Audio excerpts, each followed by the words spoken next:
Before we start today's video, I want to share with you some info on the Blumon lineup. And this is a brand I've covered countless times. I don't need to tell you once again how much I enjoy their products, but one question I get all the time is which one should I start with? And Blumon has helped answer that question with their hair product matchmaker. You start by going to the Blumon site, you then hit take the hair quiz, and you just follow each step answering all the questions about your hair type and your goals. And it only takes about 30 seconds, and at the end you are recommended a product or system that is a great starting point for your hair goals. Check out the quiz at the Blumon site listed in the description, and remember, as always, you can use my name Mike in the coupon box to save some money on your order. Now though, on to today's episode.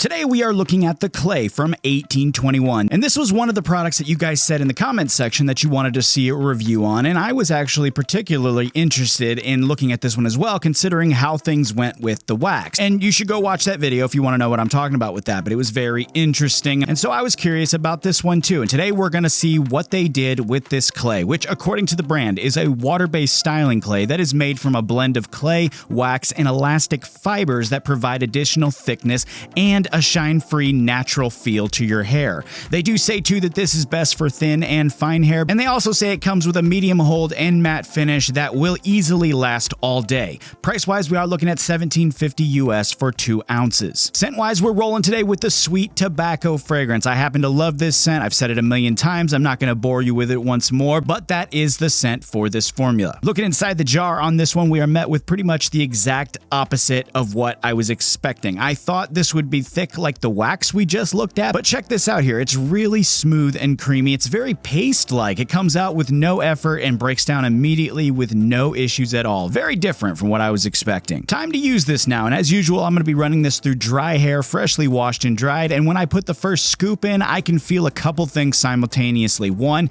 it's extremely slick, and two, it's got like a hint of dryness in there, which was good because I was kind of wondering when I'd see some of the clays pop out, and this is where I'm seeing it. This is where we see it coming out, just a little bit of texture forming, got some grittiness popping through there ever so slightly though. And this is also where we're seeing the hold come in as I'm adding in some product here. And as I'm adding in more product, I can feel the hold coming in too. It's got just a little bit of grip to it, but it's not really coming in strong yet. So I am having to use a total of 3 scoops here to get to the point I do with all of the products in these tests, which is get my hair to a point where I feel like that style is locked in. And at that level with this clay, I do feel the hold is adequate, and even with that level of product in my hair, the combing wasn't a big deal. It still seemed to work out, and this is what I ended up with. Looking at this style at the end of the day now, I see some deflation going on for sure. I think some of the hold definitely left the hair, but it's not completely falling apart. I think if I were going out at the end of the day or something like that, I'd probably add some more product back in there just to clean things up a bit, but this is what we ended up with after the 8-hour test. Moving over to the washout now though, this one was pretty easy. Just water. It came right out. Nothing really more to see or say here. It just came out right with water. Very easy for the washout. But that now brings me to my verdict on this clay. What I see here is honestly not much of a clay. I mean, there's some clay-ish stuff going on there, and I know names of products are completely subjective these days, but I've tried to be really straightforward with categorizing and describing things that come across my desk, and what I see here is a classic matte paste. I mean, you got the creaminess, the ease of use, the quick response time in the hair, texture, dryness, that good matte finish. It's just all there. I have also, though, in the past seen folks with clays that look like this, so it's not completely out there. I just think it's better categorized as a matte paste than a clay. I do also, though, agree with the brand on the medium hold label, and I can also see why they label this as good for thin and fine hair. I would actually also agree with that as well, although I did show that folks with thicker hair, thick-ish hair like mine could also benefit from this product. I think ultimately, too, that this clay needs to up its hold. I think that would make it more usable to a wider variety of people